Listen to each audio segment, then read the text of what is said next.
Om Namo Bhagavate Vasudevaya. Namo Om Vishnupadaya Krishnavastaya Buddhale Śrīmate Bhaktivedanta Swami Nityanamane Namaste Saraswati Deve Gauravani Prachadane Nirvashesha Shunyavadi Paschatya Deshatarane Sri Krishna Chaitanya Prabhu Nityananda Sri Advaita Gadadhar Shivasadi Gaur Bhaktivinoda Hare Krishna Krishna Krishna Hare Hare Hare Rama Rama Rama Hare Hare. Reading from Śrīmad-Bhāgavatam, Canto 10, Chapter 70, verse 30. Yovai tvaya dvinava kritva udatta chakra.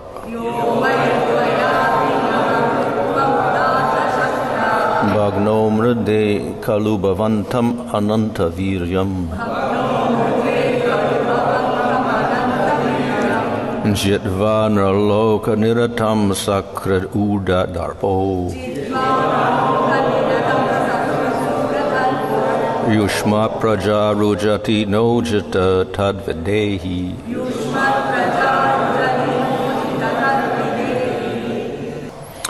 Ya, who, vai, indeed, tvaya, by you, dvi, twice, nava, 9, kritva, times, udatta, upraised, chakra, O you whose disc weapon,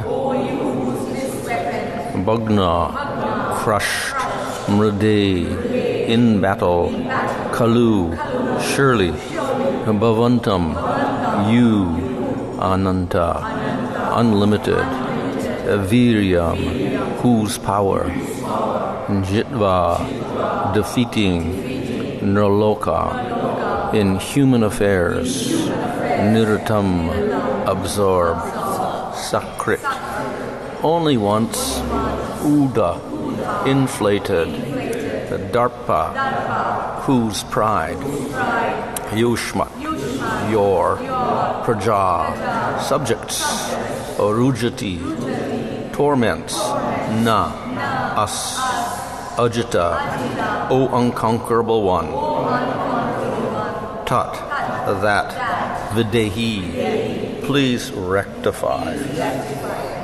Translation, O wielder of the disc, your strength is unlimited, and thus 17 times you crushed Jarasandha in battle. But then, absorbed in human affairs, you allowed him to defeat you once. Now he is so filled with pride that he dares to torment us, your subjects. O unconquerable one, please rectify this situation. Purport. The word nirloka niratam indicates that the Lord is absorbed and playing within the world of human beings. Thus, while acting like a human king, he allowed Jarasandha to be victorious in a single battle after the Lord had crushed him 17 times. The kings here imply that Jarasandha is especially harassing them because they are souls surrendered to Lord Krishna. Therefore they beg the Lord, O you who hold the chakra weapon high, please make the proper arrangement. Srila Prabhupada expressed the king's feelings as follows. My dear Lord, you have already fought with Jarasandha 18 times consecutively, out of which you have defeated him 17 times by surpassing his extraordinary powerful position. But in your 18th fight you exhibited your human behavior, and thus it appeared that you were defeated. My dear Lord, we know very well that Jarasandha cannot defeat you at any time, because your power, strength, resources, and authority are all unlimited. No one can equal you or surpass you.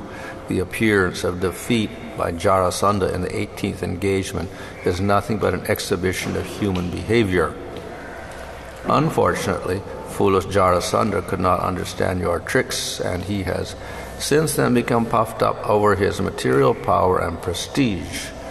Specifically, he has arrested us and imprisoned us, knowing fully that as your devotees we are subordinate to your sovereignty.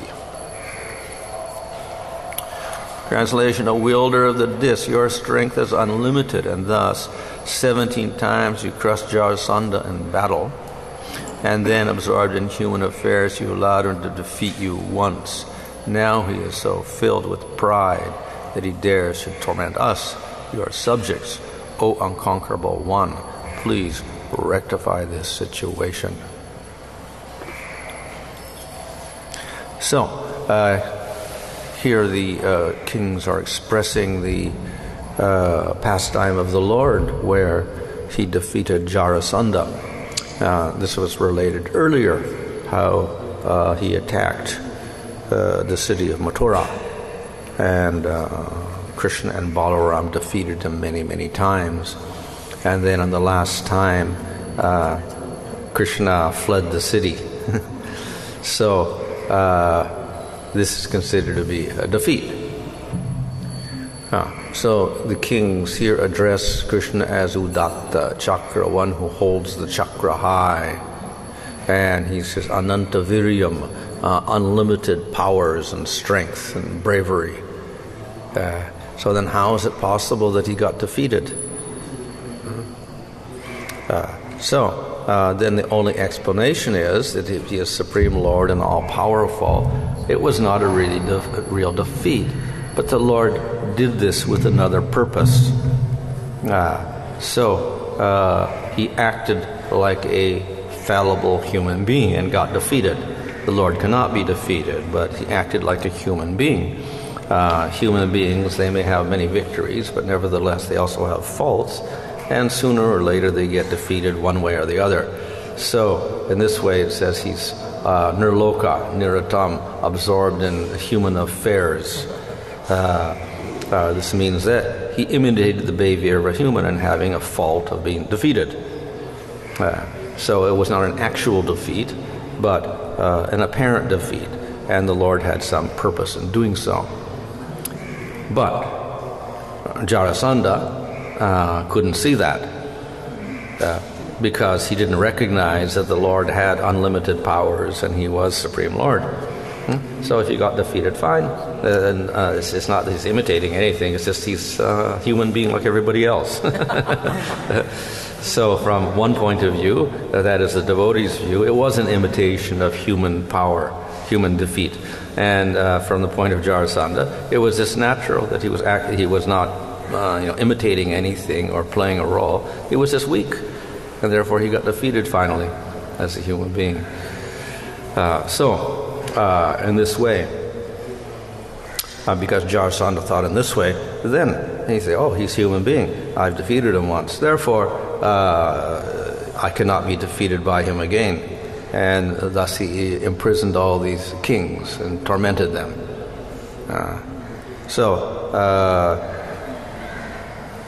In order to rectify the situation, somehow or other, Jarasandha has to be defeated, either by the Lord himself or his empowered devotee, like that.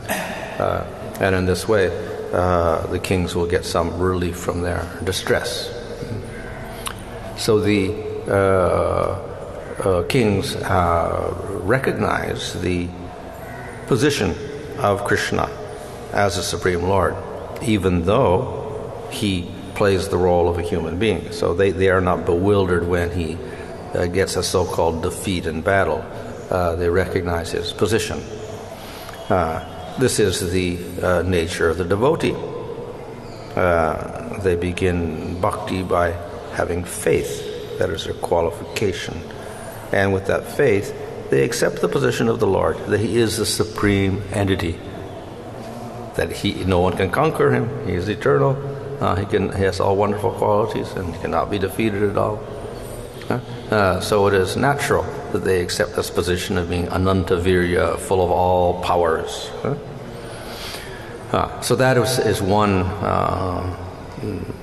conviction that the devotee must have in order to begin the process of bhakti. And then after that, one worships the Lord in different ways. But if that initial faith is not there in the position of the Lord, the process cannot begin.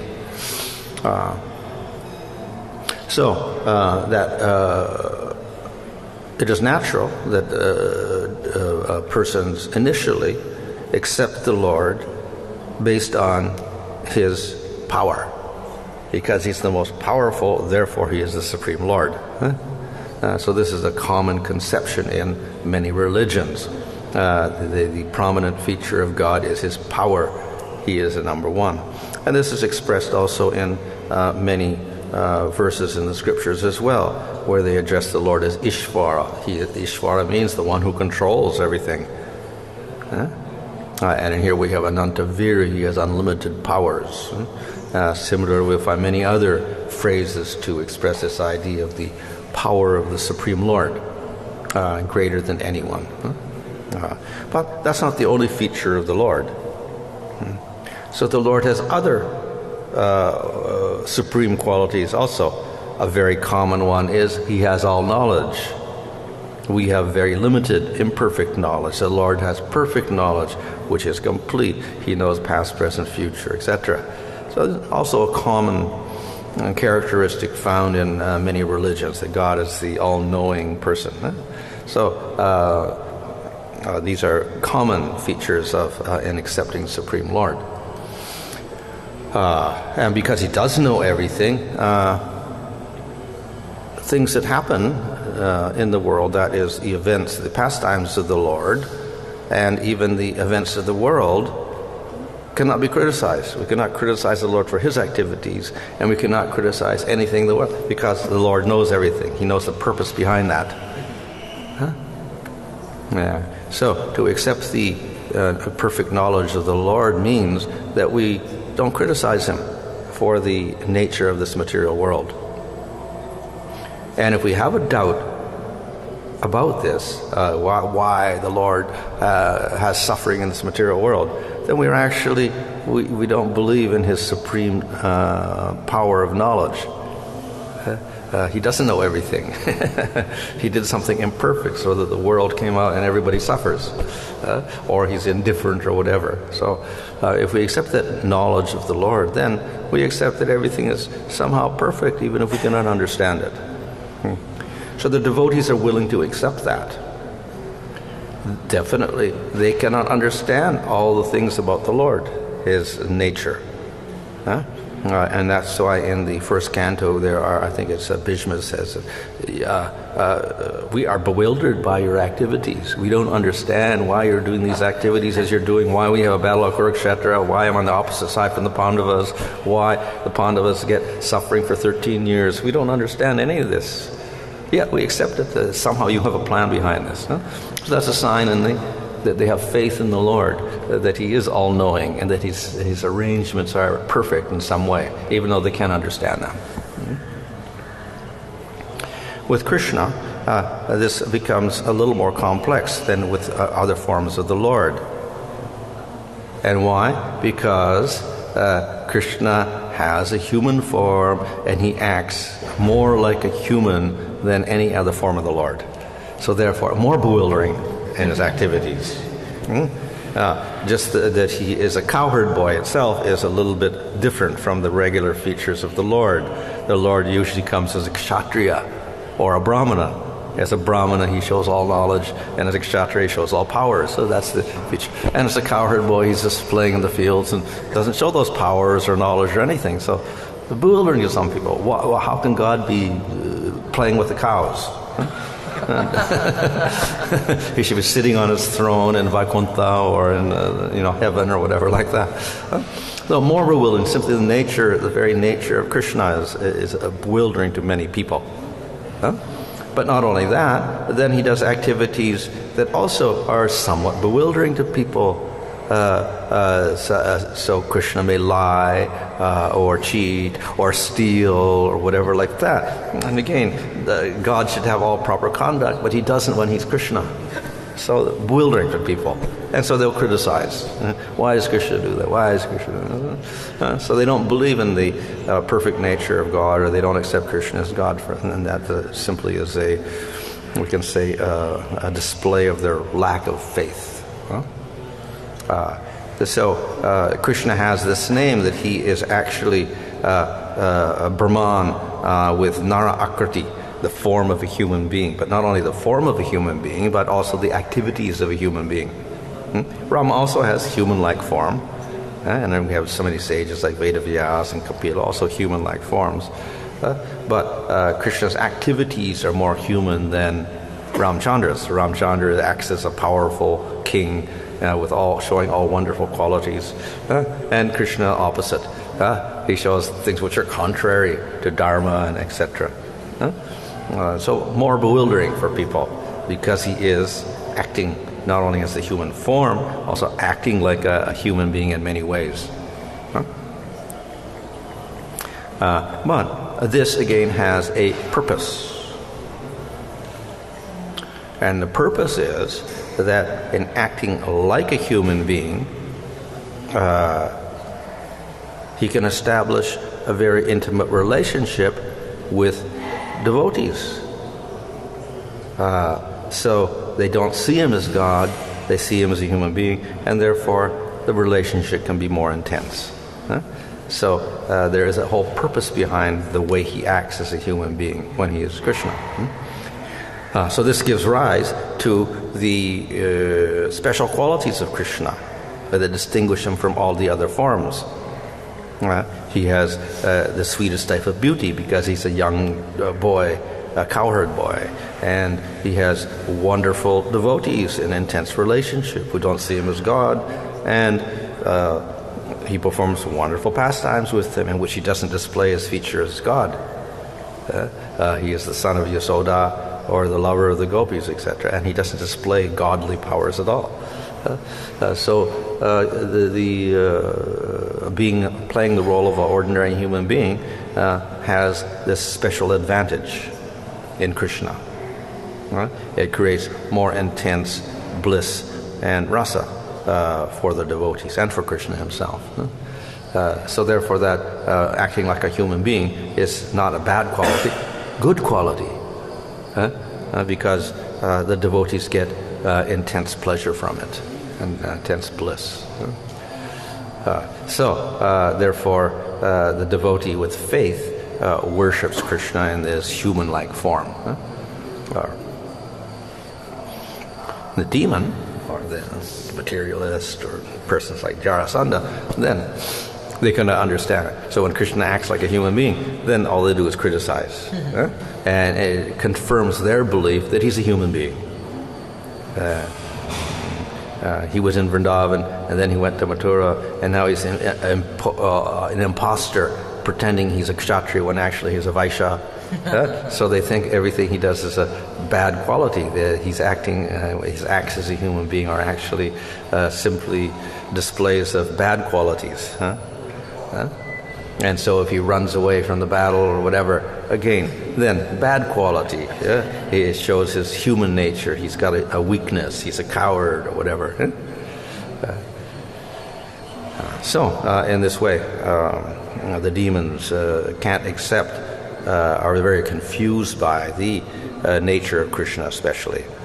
Of course, even if Vishnu comes, again, they will find some excuse to criticize. But with Krishna, there's more opportunities for them to criticize.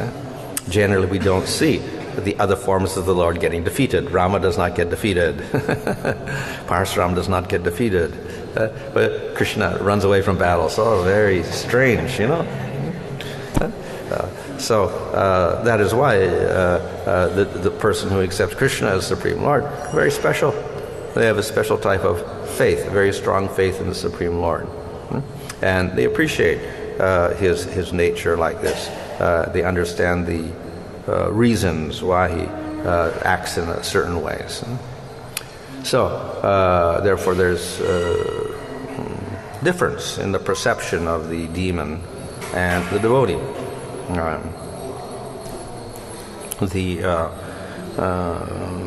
Bhāgavatam is compared to Mohini avatar. And Mohini means bewildering. So Mohini took the nectar from the demons and bewildered them and gave it to the devatas. So Bhāgavatam also is Mohini. It hides the sweetness of Bhāgavatam from the demons and gives it to the devotees. So only those who are qualified can appreciate Bhāgavatam. Only those who are qualified as devotees can appreciate Krishna. and his wonderful pastimes. If they don't have that devotion, then they will not appreciate Krishna's pastimes, and they'll simply criticize him for all these different activities and say these are signs that he is imperfect. Set a bad example for everyone else, so why should we worship her? So the Bhagavatam is Mohini, and we can say Krishna himself is like Mohini, bewildering. Some people see him one way, others see him in a different way. So the demons will see all bad qualities, and devotees will see good qualities in Krishna. And we can say this is also deliberate in one sense. Krishna hides himself from the unqualified. Therefore, we see even in when he disappeared from the planet, he left a body, and they burned the body like as if he were a human being with a normal material body, etc. How can the Lord die? How can he get shot and die? Even in the foot, just get shot in the foot and then he dies. Then they burn the body. So it looks, he's a human being. So Krishna made a special arrangement so that those who are faithless will believe Krishna is a human being. But the Bhagavatam is very explicit and explains that actually he didn't die at all, because simultaneously, if one had spiritual eyes, one could see this chariot coming down from Vaikuntha, and then Krishna got on the chariot with all of his weapons, and he went up to Vaikuntha in the spiritual world. So if one has proper vision, then one sees that this is not the actual truth. This was an illusion created by Krishna, the material body and whatever, burning that body. An illusion, an arrangement of the Supreme Lord only. So in this way, the Lord hides himself from the devotees. Much more than other forms of the Lord. First, Ramchandra, how did he disappear? Quite differently, with no bewilderment at all. He said everyone could see that he departed and went up to Ayodhya in the spiritual world or whatever like that. Krishna looked like he died and he burned his body, etc. So very special arrangement of Krishna, because he's acting like a human being. So this is it's bewildering for people who have no faith. But it is also not confusing for the devotee, because they have faith in his particular nature, as a human-like nature. So the kings, they appreciate this. They say that yes, you seem to have been defeated and acting like a human being here. Once you got defeated, and therefore Jarasandha got very proud of this, and that he's imprisoned us, etc. But because it's simply illusory, it's not a real defeat, the kings say, therefore you can defeat him. It's no problem. It's not that you were defeated, but now you should show your powers again and reveal yourself and conquer over Jarasandha. So this shows their faith in the nature of Krishna, that this was just an appearance of a defeat, but actually he has unlimited powers and cannot be defeated at all.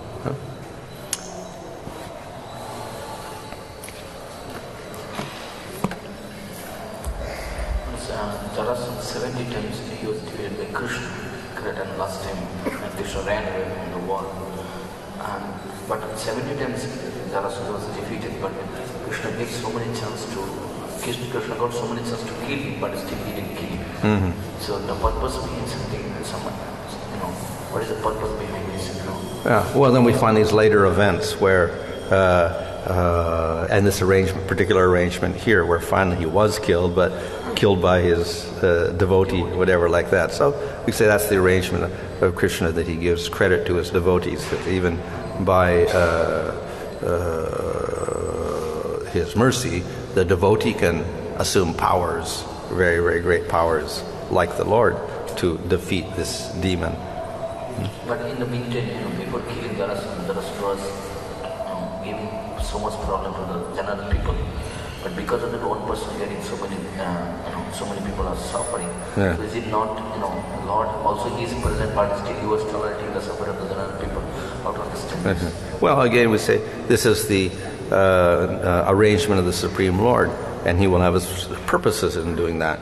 Yes, they may have suffered or whatever. We don't see so much descriptions of his actual giving torment to the people in general, or whatever like that.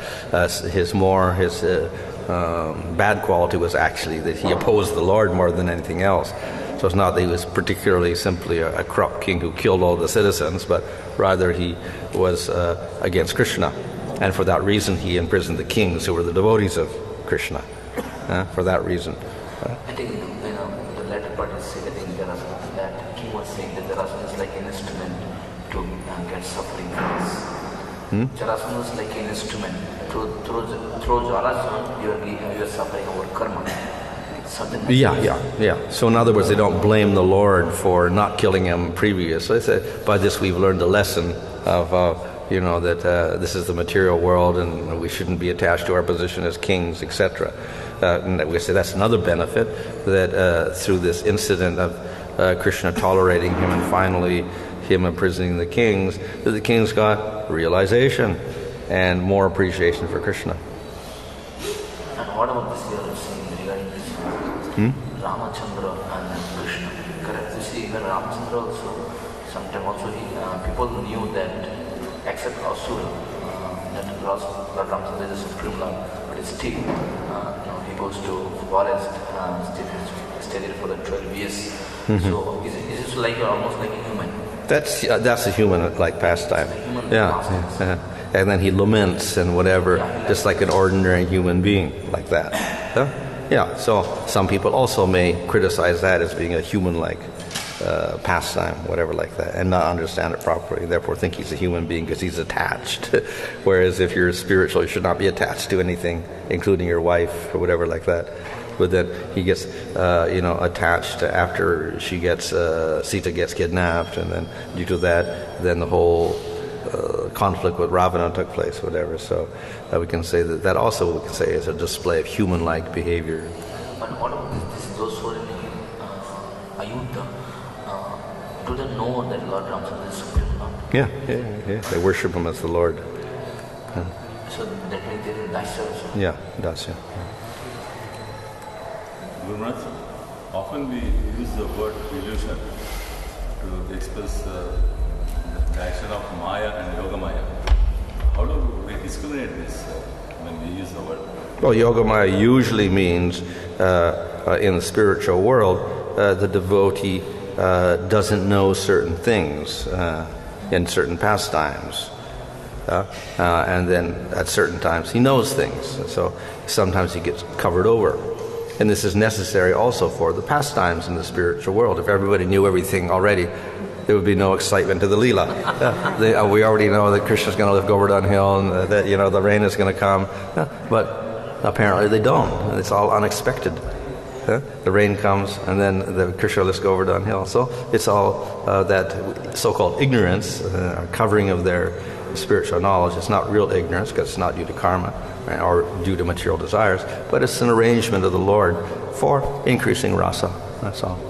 And in the material world, ignorance is the choice of the jiva to reject the Lord, etc. So the Yoga Maya is a display of ignorance due to accepting the Lord. And in the material world, opposite, not accepting the Lord. And then we have ignorance. And the result is suffering. Yes, in the material world. But when we explain to the common people in English, we have to use both the situation, only the word illusion, which is very much misguiding. Well, we don't have to explain it like that. A Maya does not necessarily mean an illusion. It can mean knowledge also. Mercy, knowledge, so many meanings to the word. Or energy of the Lord. How we can say this like spiritual illusion? Well, yeah, so I'm saying it's a type of ignorance in the spiritual world that increases the bliss of the spiritual world. It doesn't create any ignorance or any what we call suffering or a karma or anything like that. Maharaj, please accept my apologies for my ignorance here. Right through the 10th canto, we've been talking about the activities of Lord Krishna. And this chapter is very specifically for the activities of Krishna. So how different is this chapter to the others? How is it different from other chapters? Well, different pastime, that's all. The whole Bhagavatam is a series of pastimes. Sometimes, of course, the pastime continues for several chapters, as in the case of Rasalila or Govardhan or whatever.